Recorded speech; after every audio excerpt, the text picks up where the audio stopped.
observações finais aqui a respeito, da deformação elástica, que é quando a gente tem não tração, mas cisalhamento, né? Ou tração.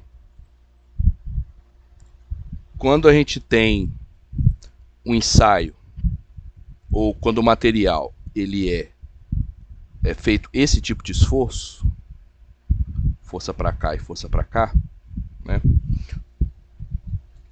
A gente vai ter a força e uma tensão cisalhante, ok? Como é que é dada essa tensão cisalhante? A tensão cisalhante vai ser um tal, vai ser a força aplicada, ok?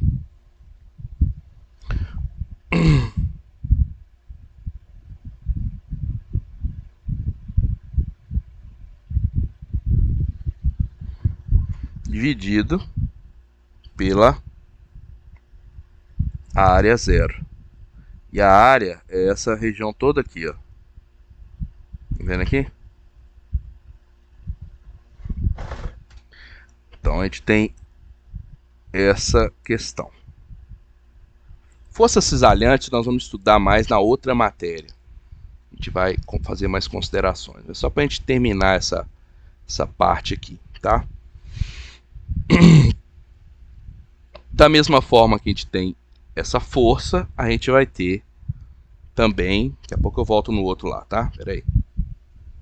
Vai ter que ser aqui mesmo. Da mesma forma, então, que a gente tem essa tensão cisalhante, a tensão cisalhante, ela vai ser igual na tensão de tração, né, no nosso sigma, na tensão. No sigma a gente tem o quê? A gente tem o E vezes a deformação, né? Aqui, em vez de ser um E, ou seja, uma tensão, aqui é o módulo de elasticidade, a gente vai ter também um módulo de elasticidade, só que ele é para o cisalhamento, é um G, aqui não é um tal, aqui meu tal sempre está aparecendo um G, aqui realmente é um G, tá? Vezes a tensão cisalhante.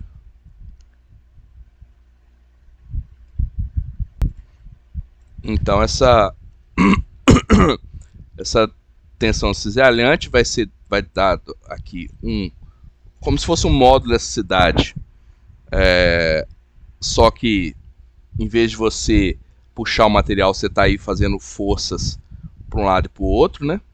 Que a gente chama de cisalhante, ou tração, ou torção, torcer o material, né? É também um ensaio importante em certos aspectos para eixos, né? Eixo de turbina, eixos de carro, é uma coisa mais mecânica, digamos assim, mas é bom vocês terem noção que são propriedades diferentes, né? Então, a gente chama isso aqui de módulo cisalhante. Cadê o módulo cisalhante?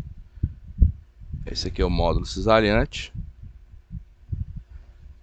Vezes a deformação cisalhante, que é dada por esse símbolo, tá? Então fica assim, ó. Reparem que existe uma correlação direta, só que aqui em vez de estar... e a deformação cisalhante, ela é dada por isso aqui, ó. Essa deformação aqui, ó. Que é o quê? Que é a tangente desse ângulo aqui, né? A tangente do cateto oposto sobre o cateto adjacente vai dar isso aqui, ó. Esse ângulo. No ensaio de torção,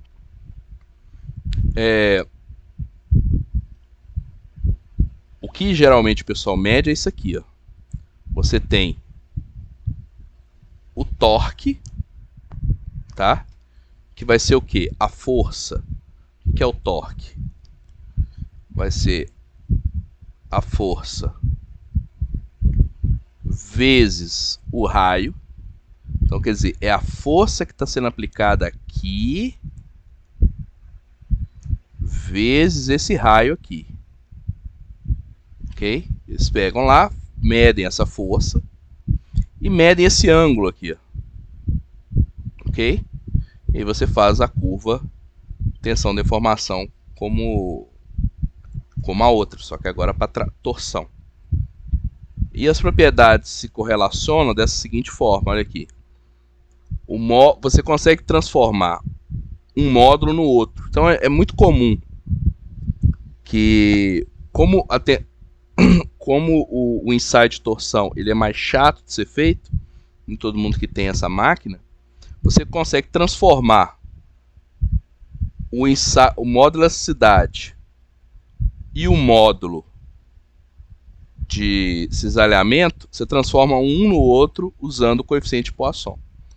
Então a gente consegue dizer que o E, que é o coeficiente de módulo de Young, é igual lá, ó, 2 vezes o módulo de cisalhamento, 1 mais o coeficiente de Poisson. Ok? Então é só para vocês terem uma ideia de como é que isso aqui é feito. A gente consegue de um levar para o outro, ok? E a consideração é sempre que você está vendo essa deformação aqui, ó. Então a deformação, ou você pega o ângulo, ou você pega com o ângulo. Se você tiver o raio, você consegue pegar o arco, né? O arco tangente disso aqui, que seria isso aqui, né? Se você está medindo lá o ângulo, quando você está torcendo, a deformação vai ser o quê? Vai ser isso aqui, né? Que é o que é? É o arco tangente desse ângulo aqui. Entenderam? Isso aqui é só para ter essa ideia de que a gente consegue fazer essas modificações. Mas o mais comum, eu acho que isso aí é muito específico, o mais comum é trabalharmos com tração para definir a propriedade, né? Que é aqui o módulo de elasticidade. Só saber que o módulo de elasticidade ele se correlaciona assim com o módulo, entre aspas, o módulo de elasticidade a torção, né? A cisalhamento, que é chamado de módulo de cisalhamento. Só para vocês saberem como é que chega um no outro. Beleza? Outra informação que eu também quero deixar aqui, né? É que nem sempre os materiais tem essa região totalmente linear, tá? Na curva elástica, né? Isso aqui é um coeficiente fácil de determinar. Agora, tem materiais, por exemplo, plásticos, que ele tem um comportamento que a gente chama de viscoelástico, né? Veremos o comportamento viscoelástico mais à frente. Mas ele não, quando você faz a força, ele não responde de forma linear. Na prática, quando você olha lá os átomos, é porque os átomos conseguem, como geralmente não vão ser átomos puros, né?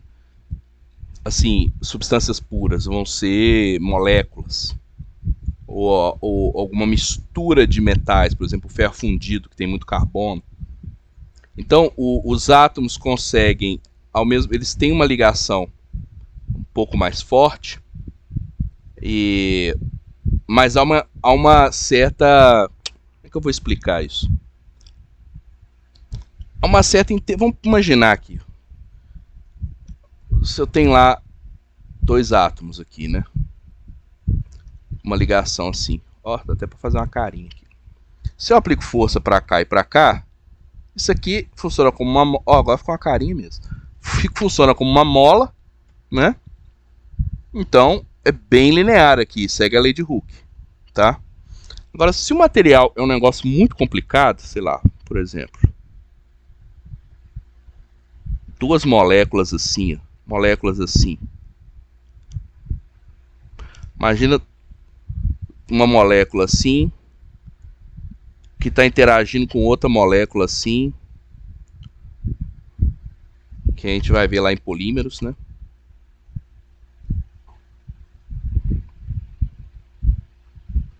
tem um hidrogênio, outro hidrogênio aqui, outro carbono, hidrogênio, hidrogênio.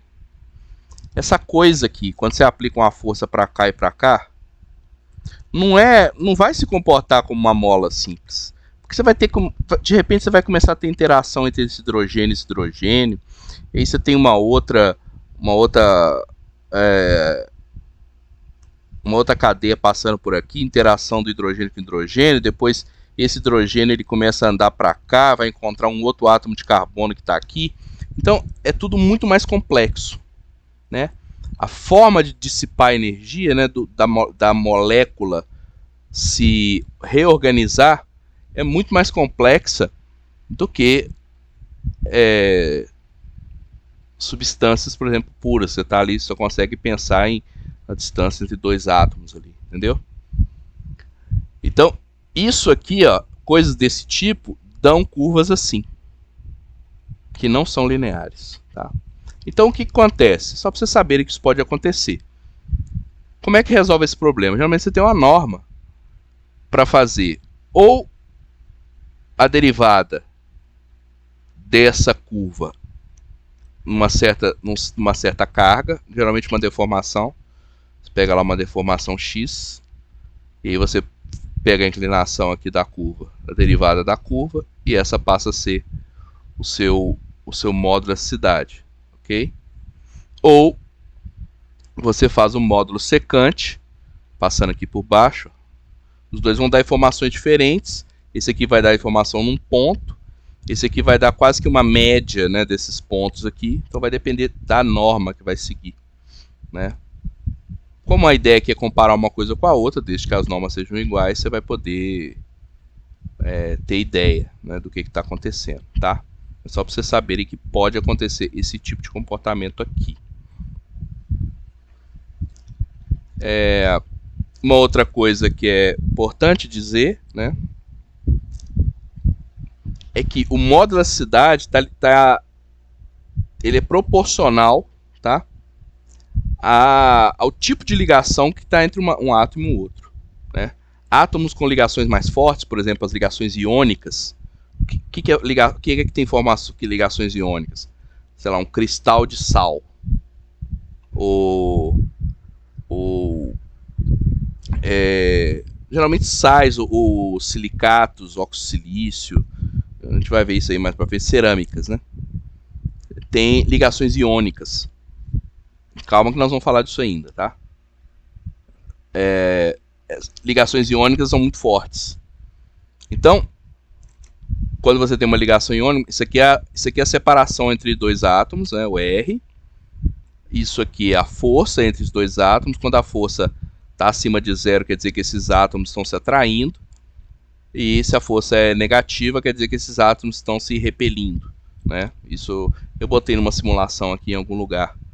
Na verdade, o que está acontecendo aqui é que se a eletrosfera, né, se aquela nuvem de elétrons se aproximar uma da outra e uma começar a chegar muito perto da outra e entrar uma na outra, elétron é negativo, encontrando com outra nuvem negativa. Negativo com negativo se repele.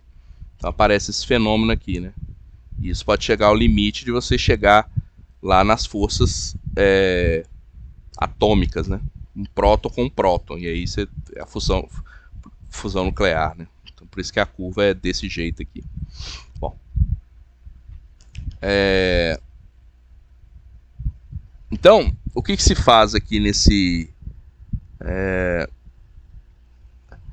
quando você tem uma separação de equilíbrio lá entre o átomo e o outro, essa inclinação aqui, ó, por exemplo aqui, veja aqui, átomos com ligações fortes. Você tem uma forte atração entre eles, tá vendo? Aqui você tem um átomo com ligação não tão forte. Poderia ser um aço e uma cerâmica. Então essa inclinação aqui, ó, ela é proporcional. Então aqui é a força interatômica dividido pelo raio atômico. Então são átomos que trabalham mais próximos, né? Mais força vai ter, maior essa inclinação aqui, ó. Vendo essa inclinação aqui, ó. mostrado aqui. Então, existe uma correlação direta entre o tipo de ligação, ok? E aquele E que a gente tira lá do ensaio de tração, ok? Então, quando vocês veem um material que tem um E grande, você também pode dizer que a força interatômica e a distância interatômica também são correlacionados, né? Materiais mais distantes têm menos força, você consegue, ele vai ser menos elástico, menos rígido. A palavra rigidez aqui é importante. Material menos rígido, ok? E aí, por fim, finalizando mesmo, um efeito de temperatura, né? Agora, se vocês sabem que existe uma relação lá entre a distância interatômica e a força interatômica e o módulo da elasticidade, a temperatura é algo que influencia, ok? Então, por exemplo, tungstênio é um material fortemente ligado, tem átomos muito próximos, né? Isso aí tá relacionado lá à eletrosfera dele, como que eles estão próximos de... Qual que é o raio, né, entre eles, o tamanho do átomo. Bom, se você aquece esse material, eu acho que é até intuitivo, se você tem mais energia, você tem mais vibração interatômica, então os átomos vão começar a vibrar, né? Então, você tem lá uma ligação, dois átomos que estão interagindo aqui. Se você põe calor, isso aqui vai começar a vibrar, vai movimentar daqui para cá. Então, na média, a distância interatômica aumenta, ok? Então, a interação vai ficando mais fraca, tungstênio, aço e alumínio. E você tem, então, por exemplo, um módulo de elasticidade diferente. Olha só, para vocês terem uma ideia aqui. Por que boa parte algumas partes de turbina de avião não pode ser feito de aço? Tem que ser feito de tungstênio. Exatamente por causa disso. Em temperaturas mais altas, aquele material lá que você estava fazendo o cálculo. Beleza, olha, estou lá, fiz o cálculo do módulo da elasticidade, esse material vai se deformar lá 0,001, sei lá, 1% ou menos de 1% com a força do vento que vai bater naquela blade. Bom, sei lá, uma blade de uma turbina de avião, né? Esse material começa a esquentar e o módulo da elasticidade vai caindo. Ele vai ficando o quê? Menos rígido. Módulo da elasticidade menor, material menos rígido. Eu preciso de menos força para aplicar a mesma deformação. Olha o alumínio. Olha o alumínio. 200 graus. Olha aqui. Acontece com o módulo da elasticidade do alumínio. Então, você não... É algo que tem que ser levado em consideração. Trabalhando com materiais que vão trabalhar com temperatura mais alta, o módulo da elasticidade vai mudar. Então você tem que levar isso aqui em consideração. Ok? Tungstênio, beleza, é caro para danar, mas olha lá, cai também, né? Mas está aqui numa temperatura, o módulo da elasticidade fica ali, tem uma variação percentual menor. Então lembre-se disso também. A rigidez do material, dos materiais, dependem da temperatura. Ok? Então essa aqui é meu último vídeo sobre deformação elástica. Agora vamos para a deformação plástica. Vamos entortar os materiais de vez agora. Ok? Falou!